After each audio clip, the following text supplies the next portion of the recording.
Now, the death of Ayatollah Ali Khamenei comes at the end of a turbulent period in Iranian history. He came to power in 1989 and maintained a vice-like grip on his country as it took on the United States of America, which the regime described as, quote, the Great Satan. For decades, Ayatollah Ali Khamenei was the most powerful man in Iran, the supreme leader. Some considered him a hero of the Islamic Revolution. In the eyes of others, he was a brutal dictator. Born in Mashhad, the religious heartland of Iran, Ali Khamenei began training as an Islamic cleric at only 11. At the time, Iran was a secular country ruled by the autocratic Shah. Khamenei joined the religious opposition led by Ayatollah Ruhollah Khomeini, one of his teachers, and was arrested several times by the Shah's secret police.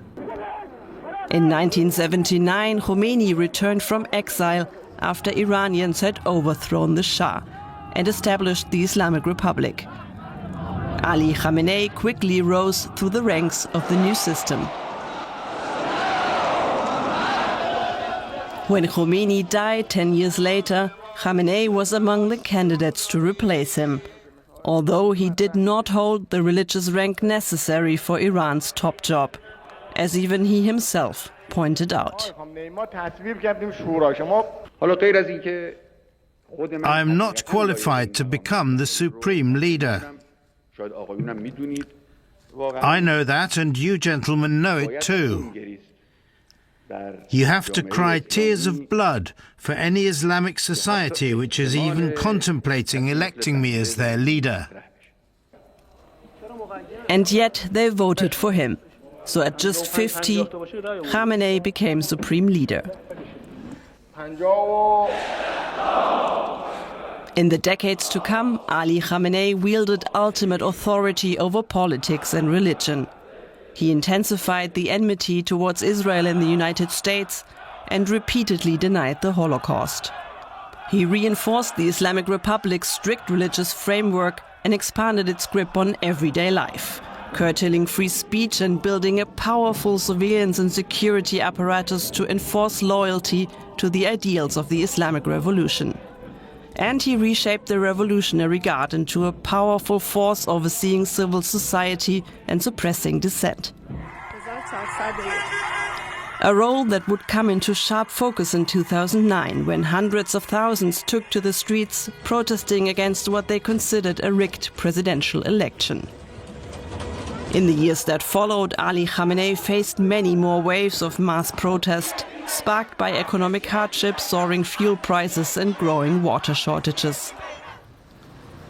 Then in 2022, the death of a young woman held by the so-called morality police sparked the most profound challenge to Khamenei and his Islamic Republic in decades. Hundreds of anti-government demonstrators were killed, countless were detained and tortured. Khamenei blamed the protests on enemies overseas and defended the violence by his Revolutionary Guard. Preserving the Islamic Republic was most important for him. I have a poor soul, a broken body, and the little bit of dignity you have given me, I will sacrifice it all for the revolution and for Islam. But when the Islamic Republic did come under attack in 2025, Ali Khamenei disappeared. As Israeli and US airstrikes targeted Iran's nuclear program and killed its most senior commanders, the supreme leader only appeared in pre-taped statements, hiding in an unknown location, unreachable even to top officials. In one of the Islamic Republic's greatest crises, Ali Khamenei left behind a power vacuum and lost much of the little trust in him that remained. We have DW's U.S. correspondent Benjamin Alvarez-Gruber joining us. Benjamin, what has the White House and others said about Khamenei's killing?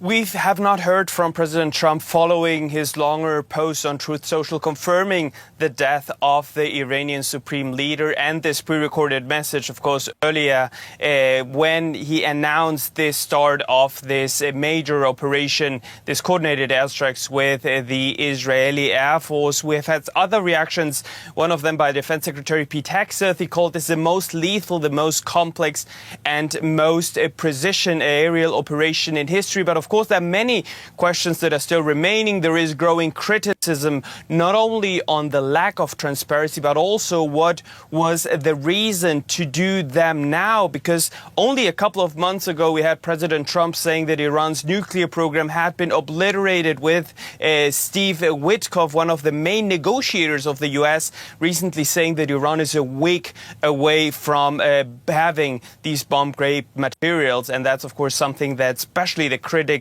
are wondering now how that could happen with these contradicting information coming out of the White House. Can we talk a bit about Congress? Aren't they the ones with the power to declare war? They are. It's up to Congress, it's up to their authority to decide when the United States is going to war. And that's also when we look at the reactions that you could say basically broke sharp along partisan lines. Republicans largely praising this attack as decisive action against what they call is Iran's nuclear threat, also threats against Israel. But when we look at the other side, the Democrats critical, calling this unconstitutional, saying that risks a wider war in the region, with many also demanding a congressional vote under the so-called war power resolution. So we can expect that there will be some heated debates here in the U.S. Capitol on Monday on why the U.S. president once again decided on military actions without getting authorization from Congress. Now, in his almost 8-minute speech, President Donald Trump explained the rationale for war. How are Americans responding to U.S. action, and do you think they're buying Trump's reasoning? So on the streets, I would say there was a mixed reaction. There were many groups protesting also close to the White House. One of them, the first one, protesting against this military escalation, a coalition of several small organizations here in the United States. There was another one, especially members of the Iranian diaspora living here in the United States, happy about these strikes, thanking the U.S. president. So there was a mix there. But it's important to see the context, especially on what President Trump has been campaigning for. One of his, you would say, main campaign promises was to end the United States' endless war. But if we look at the actions, they're very different from these words and from these promises, because since he returned to the White House during his second term, the United States and President Trump has decided on strikes in 7 different countries. So we had Operation Midnight Hammer, we had also Yemen, we had Nigeria on these alleged ISIS fighters that happened during Christmas Day. Then we had this other operation, this other military strike on Iran called Operation Midnight Hammer. So it won't be easy for the White House to sell this to this base that voted for Trump, the self-declared peace president who promised to end the U.S.'s endless war. And as many are seeing and following what's happening in the Middle East, with yet another conflict breaking out in the region. DW's U.S. correspondent Benjamin Alvarez-Gruber, thank you for staying up to speak to us. And now we have DW correspondent Mario Müller in Jerusalem. Iran's supreme leader, Ayatollah Ali Khamenei, is dead, and the Revolutionary Guard has already vowed to, quote, punish his murderers. What does his death and a possible regime change mean for Israel? Well, it's a very significant moment for Israel. Many call it a historic turning point. The Ayatollah, the Iran supreme leader, Ayatollah Ali Khamenei, was seen here as the most powerful architect of hostility, of decades-long hostility, funding and backing Hamas, Hezbollah, the Houthis, and other proxies in the region that have inflicted a lot of pain on Israel. So this is a huge success, a military success for Israel here. They've also managed to kill the leader of the Revolutionary Guards, Major General Mohammed Pakpour. And so these deaths are very significant for Israel, but it doesn't mean there will be an automatic regime change. There have been reports, for example, by the New York Times, who had good sources inside the Iranian leadership, and they said that there was, for example, the Secretary of Iran's National Security Council, Ali Larijani, who had been apparently who is a close associate of the Ayatollah and other leaders, and he was instructed to come up with a succession plan. So he apparently made some preparations. There are some preparations in place, as it seems. The Iranian state media, they said this morning that Iran's president, the head of the judiciary, and a jurist of the Guardian Council will be in charge during this transitional period. So this is not an automatic regime change just because major political figures have been killed in these joint attacks by the Americans and the Israelis. And Mariel, several places in Israel were also struck by missiles overnight, I understand. What more can you tell us? Yes, so overnight we've heard so many air raid alerts. Almost every couple of hours there was an air raid alert. So we've been also hearing air defenses here working hard to intercept drones, intercept missiles. One of these ballistic missiles struck an apartment block in Tel Aviv, basically reducing it to rubble. We've seen dramatic images coming from their emergency services on the scene, pulling out, for example, a 2-month-old baby, according to Israeli media. 7 of the 27 injured were apparently also children, and these injured people were transported to 3 different hospitals in the area. So, this was the largest strike so far that has been reported in Israel overnight. Got it. We'll have to leave it there. DW correspondent Mariam Müller from Jerusalem, thank you very much. Journalist Emily Gordine joins me now from Dubai. Emily, we're hearing reports of new explosions there. What can you tell us? That's right. This morning we heard loud explosions over the skies of Dubai, and the Emirati authorities later confirmed that this was the sound of successful, as what they call it, interceptions of several drones that were launched from Iran on Dubai. Now, some of that debris did land in some of the courtyards in homes in Dubai, and 2 people were injured, but the authorities say that these people received the necessary medical attention. Over the last 24 hours, Iran launched about 137 missiles and over 200 drones on the United Arab Emirates. That is a significant amount a significant attack on the United Emirates. Most of these were intercepted. In some cases, they did cause damage, such as on Palm Jumeirah, one of the artificial islands in Dubai, where missile debris hit a luxury hotel. Dubai Airport, as well as Abu Dhabi Airport, have also been damaged by some of the incoming fire. And the people in Dubai so far, it's making them nervous. I think that's safe to say. The authorities are protecting some sort of calm, but the people here, the ones that I've been able to speak to, said they did expect the United Emirates to be targeted, but they expected the US bases that are located in the United Arab Emirates to be targeted.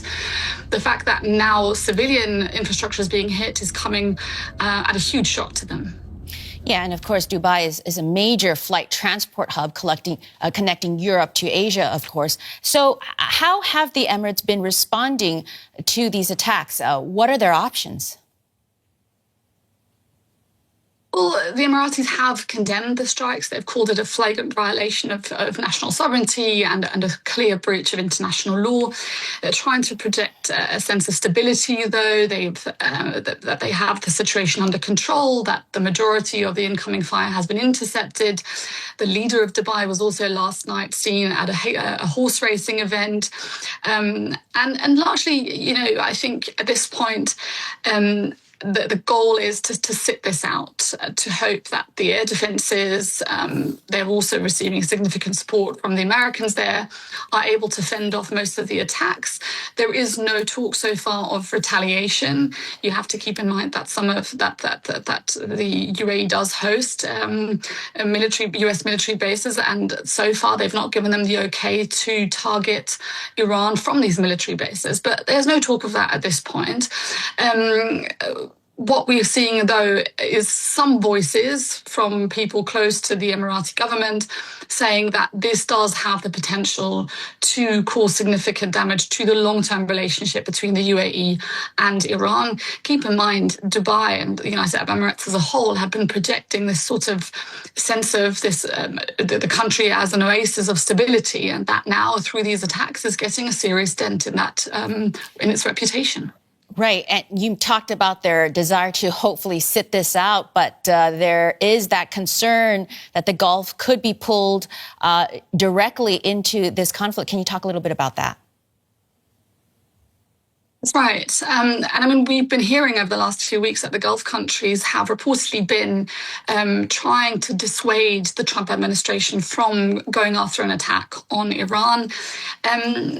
At this point, though, I think, so we do have these American bases dotted all across the Gulf. And so far, none of the Gulf countries has come out saying that, yes, we will give the Americans the green light to start launching attacks on Iran from these military bases. And I think the reason for that is because this would constitute a clear escalation that would drag them into this conflict as a more active partner.